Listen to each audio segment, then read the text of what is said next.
Сейчас у нас последний докладчик, Гордон Эйнштейн, он будет докладывать на английском языке. Если вы совсем ничего не понимаете, ну можете либо учить, да, либо это, ну, как бы, там, пойти общаться с Толиком или с кем угодно. То есть он прилетел из Лос-Анджелеса, и он, кстати, прилетел, походу, вот так. Ну ладно. You can connect, yeah. Но Гордон русский немного понимает, поэтому аккуратнее. Да, и он, ну, как бы... You can connect, yeah, just here.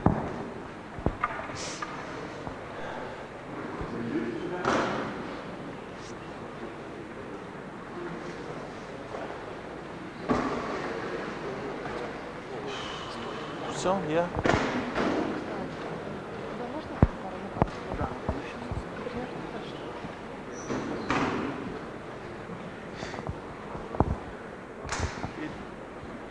It was working. I think you need that. No, it was, yeah, it works now. Oh, yeah. You can do it like this, okay? I will bring it to you so you can click, okay? All right, hold on. I'll take one second. What do you want? Just one second, yeah? Oh, let's see. All right, hold on. That's Bulgaria.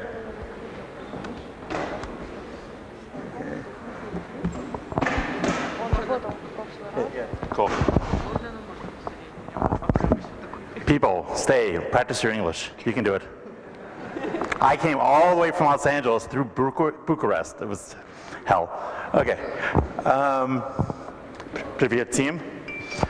That's about as much Russian as I'm going to try tonight. No problem. Okay.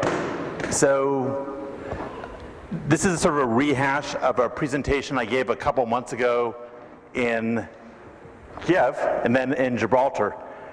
How many people in the room have conducted an ICO? Raise your hands. If you have done an ICO already. How many people understand the words coming out of my mouth? Raise your hand. Who doesn't understand what I'm saying? See, trick question. Okay, how many of you want to conduct an ICO or be involved in an ICO? I just want to get that into the audience. All right, good. And how many of you are scared of the United States and its laws? Okay, congratulations, you're smart. Okay, so I can tell you, traveling around the world, that the global conversation right now, the whole world, other than I support fork log, is deciding whether or not to do an ICO and whether or not to sell tokens into the United States and get the money that's available from the United States and taking advantage of or get access to US customers. And the main issue there is working through what's called United States securities laws. So in English, securities means stocks, bonds, investment contracts. And part of the question is, when you do an ICO, are the tokens that you issue United States securities, and do you need to comply with the law? Now, I just want to be sensitive to the fact I'm a fast English talker. Is this too fast, too slow? A little slower. Не проблем. У нас не проблем, друг. Хорошо. Okay, that's. I can fake Russian okay. So, all right. But thank you. I'll go to the next one.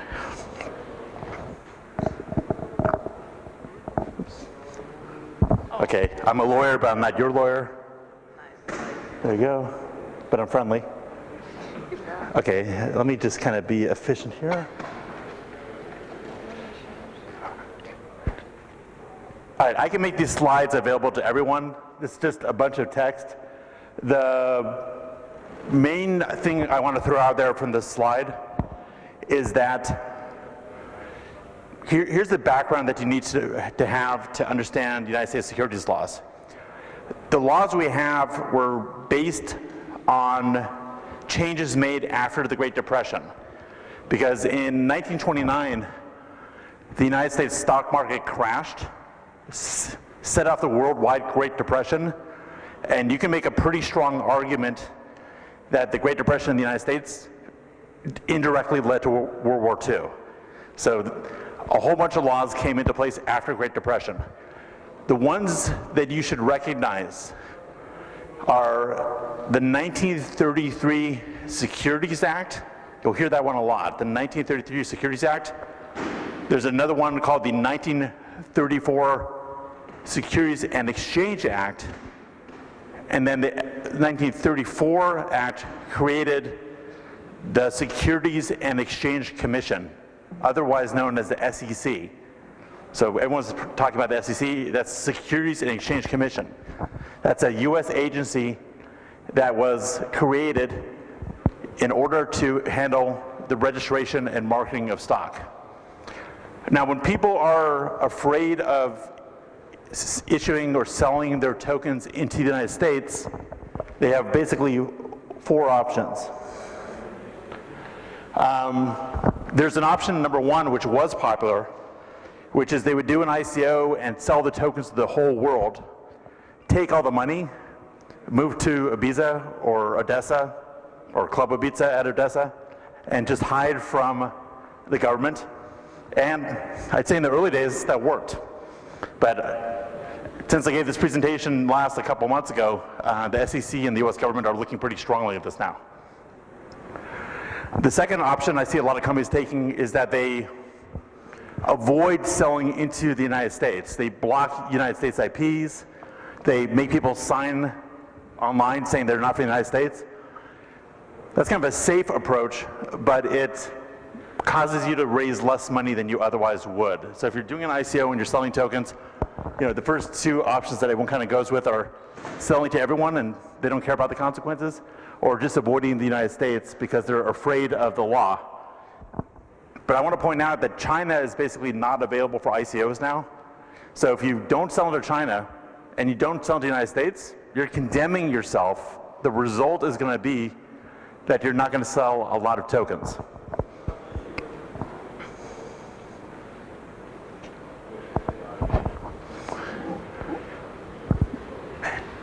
Now here's an interesting thing. Who's heard of the Howey test, or the term Howey? There you go. This is a global topic of conversation also. There's people all over the world are trying to figure out if the tokens that they're selling as part of an ICO count as securities under US law, or what you can refer to as a utility token. So around the world, people are trying to figure out if the tokens they're selling are either utility tokens or securities. Okay, and the way you're nodding, because everyone's talking about this, but no one explains why or how you get to this result. Okay, the idea is that if your tokens you're selling are not securities, that they're not like stocks and they're not like bonds, then you don't need to worry about the SEC. Or if they are like securities, you do need to worry that they're fall under the SEC.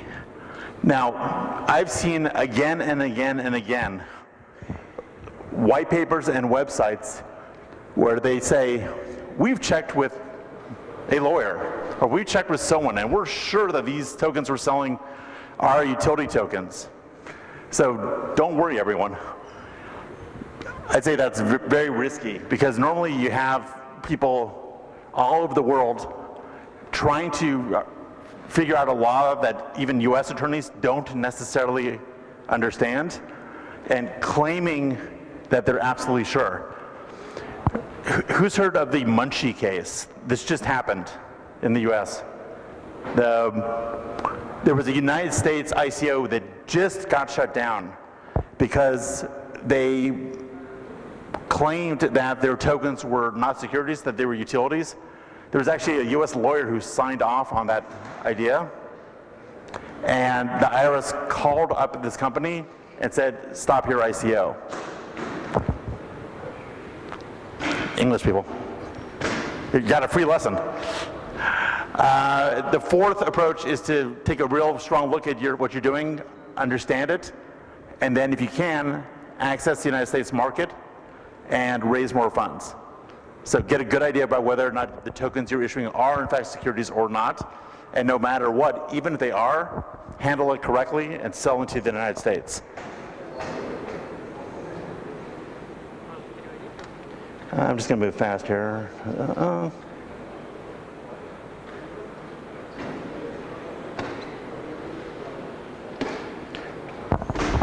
So I'm going to kind of give you the verbal.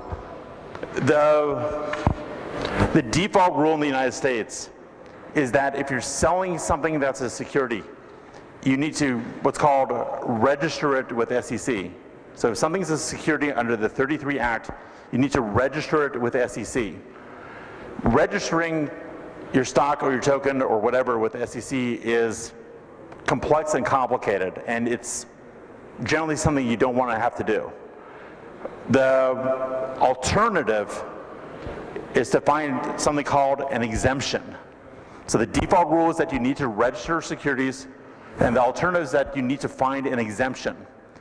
And there's a classic series of exemptions in the United States that go under the name Reg D, which is Regulation D. And almost all those exceptions or exemptions rely on that you're not selling your tokens or your securities to just anyone. You're not selling it to some babushka who doesn't know any better and is spending her last dollar with you. Rather, you're going to be selling your tokens or securities to people who are sophisticated, who have money, who have advice, and they have guidance. And these people are referred to as accredited investors. So in the United States, if you're selling something that may be a security and you don't want to go through the whole registration process with the SEC, you can find an exemption, and most of these exemptions depend on the idea that you're going to sell to certain wealthy individuals that have good resources so that they can evaluate your securities and make intelligent decisions. So there's lots of online services now that will help you do this. If you look at the Filecoin ICO, Filecoin was very successful. They raised over $200 million, maybe $300 million, I'm not quite sure. That was a sale that was done in the United States of tokens that were securities. So Filecoin raised over $200 million in the United States. They used a platform called CoinList, and CoinList did KYC, it did AML. KYC is, of course, know your customer. They did AML, which is anti-money laundering, and they integrated with another service so that only accredited investors bought the tokens, and they successfully accessed all that US investment money. So it is possible to do it. Now, how do you know whether or not the token you're selling into the United States is a security? How do you know if you even have to bother with this or if you can just sell it? Well, there's a term in the 1933 Securities Act that says this act covers stocks and bonds and everything else, but it also covers something called an investment contract. Okay, that's a term you hear a lot, investment contract. If the token you're selling qualifies as an investment contract under the 1933 Act, then that rule about having to register the security or find an exemption applies. Okay, now what the heck is an investment contract? Okay, all around the world people are trying to figure out what an investment contract is. And the reason it's a tough question is that the 1933 Act, the US laws, uses the term investment contract, but it doesn't define what it means. So that's kind of a gift from the US government to the world. But there was a famous case in 1946 called SEC versus Howey. And the United States Supreme Court took up the issue, or took up the question of what actually is an investment contract. And when you apply what's called the Howey test to your tokens, you can make a pretty good guess about whether or not the tokens you're selling are securities under US law. And by the way, I'll point out that I've gotten a lot of recent exposure to Singapore's law, the law in the United Kingdom, the law that's being drafted in Gibraltar and elsewhere, and the rules that are in the United States they're very similar to the rules in other countries. Singapore's MAS just came out with a set of new rules about what are securities, what are investment contracts, and they're very, very similar to the United States rules. So we're beginning to see sort of a global legal system evolve when it comes to securities. Okay, so what is the Howey test? In order for a token you sell to qualify as a security, it has to, each one of these prongs, each one of these descriptions needs to be true at the top. If any one of these is not true, then you don't have a security under US law. So let's say you're selling a token. Okay. The first question is someone paying money for it? Or is someone giving up something of value for it? Now the normal case is yes. Normally it's like I have a smart contract, send my Bitcoin or Ethereum to this address and you'll get your tokens back. But what about if you're doing an airdrop? What about if you're just giving out tokens and you're not charging people for it? Is that automatically not within a Howey? It might not be. It might be the case that if you just airdrop your tokens or distribute them for no cost or just hand them out and they become valuable later, it's possible it's not a security. So that's under number one. Number two is, okay, fine. Suppose there is an investment of money. Is it into a common enterprise? Now, common enterprise basically means, is there one company, is there a Filecoin out there where it's running the show that makes the tokens worth something or not worth something? If there's not some common company out there that's issuing these tokens and making them valuable, then they're probably not securities. So for example, Bitcoin, okay, with the possible exception of Satoshi, no one runs Bitcoin. China doesn't even run Bitcoin, I think. So you can argue that Bitcoin is not a security because there's no common enterprise backing up Bitcoin. And in fact, the SEC basically admitted that recently. They kind of, back in one of the recent cases, they said, well, this company is trying to pretend that their token is a cryptocurrency like Bitcoin, and therefore is not a common enterprise, but they're not being truthful because of X, Y, Z. In other words, the SEC admitted recently that Bitcoin is not a common enterprise and is therefore not a security.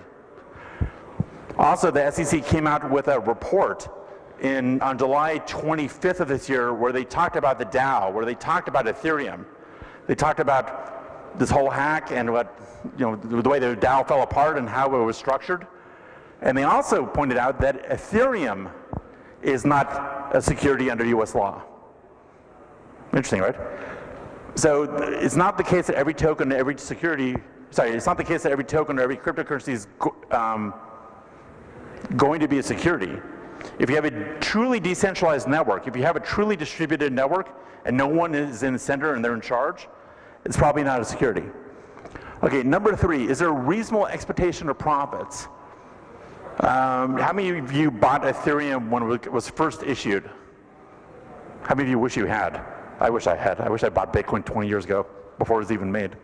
A lot of people, when they invest in these crowdfunding ventures, they're not necessarily doing it to profit. Now, I think in real life today, people are buying these tokens to profit, but I think in the beginning, a lot of people funded these projects because they were interested in seeing the project develop.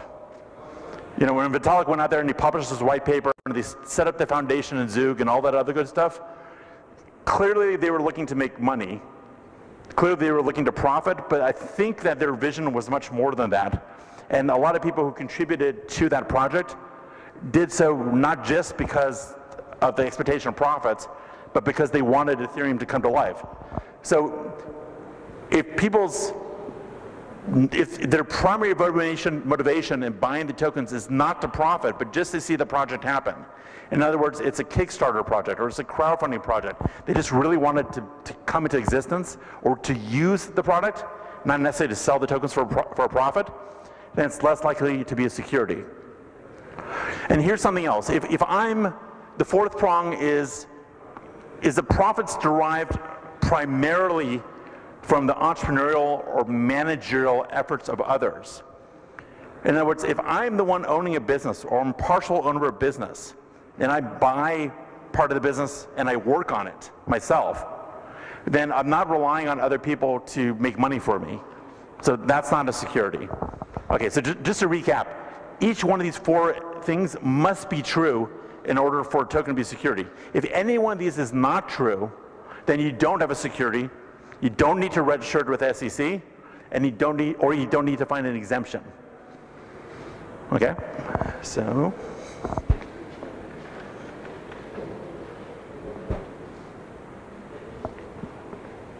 And again, the SEC really hit this point on July 25th when they issued the report on the DAO. That report was interesting because the SEC asserted, something which is kind of obvious to me, which is tokens could be securities, which some people believe that, no, this is a whole new thing. You can't possibly be a security. Well, SEC said no. You know, if it's an investment contract under Howey, it's a security and we're going to deal with it. But they also said that not every token is a security and that they're going to apply the Howey test, and if they find an exemption, then you don't need to register it and you don't need to exempt it. That's right, D. So I'm going to go off the script for a minute. Who's heard of a SAFT? I think that's most of the room. So let's take one big step back. The whole idea behind an ICO is that, or the prior idea behind an ICO is that you have a really good idea in your mind, but you don't have enough money to make this idea that it's in your mind come true. And in the old days, like 2 or 3 years ago, you would have to go find some venture capitalists or some rich people or some angel investors and say, please give me your money and I will build this platform for you. I'll build this neat thing. So Vitalik with Ethereum could have gone to venture capitalists and said, hey, give me some dollars, give me some US dollars so I can build this neat new worldwide virtual machine. That's the way things used to be done, right? But then you had the advent of Bitcoin and you had the advent of crowdfunding, and people with really good ideas, many of whom are in this room, said, I don't want to go talk to a venture capitalist. I don't want to give up all my company to get a few $1 million and lose control and be cheated and kicked out. I want to go to the world, conduct an ICO, get money, and then deliver my product to the world. So the fundamental idea, of course, is that you set up your smart contract, you get your Bitcoin and Ethereum, you issue tokens in response. Those tokens at the beginning are worthless, but then you build the system with the money you received, and then the tokens all of a sudden become valuable because they're useful. It's actually a really beautiful idea, right? It's kind of wonderful. It's almost as if you love really good wine, and you're paying for the wine far in advance at a really good discount, and you're letting the wine be grown and made and bottled, and because you're patient and because you took a risk, you're getting the wine for much less money than everyone else. And if you buy a whole bunch of wine and you can't drink it all, you sell the extra and make a profit. I mean, that's kind of what an ICO is. It doesn't have to be up on Ethereum. So it is a beautiful idea. Here's the wrinkle, and here's where SAFs come in. Suppose you have a token that really is a utility token. It really is useful. It's not just an investment, but it lets you use a service like Filecoin, or just to use my favorite one, or use some kind of distributed VPN product. It's not, you're not buying or issuing that token because you want dividends necessarily. You're promoting it and investing in it and making it happen because the service is useful. So imagine you have something that's truly a utility token and not security. So what the heck is a SAFT? Why do you even need to deal with that?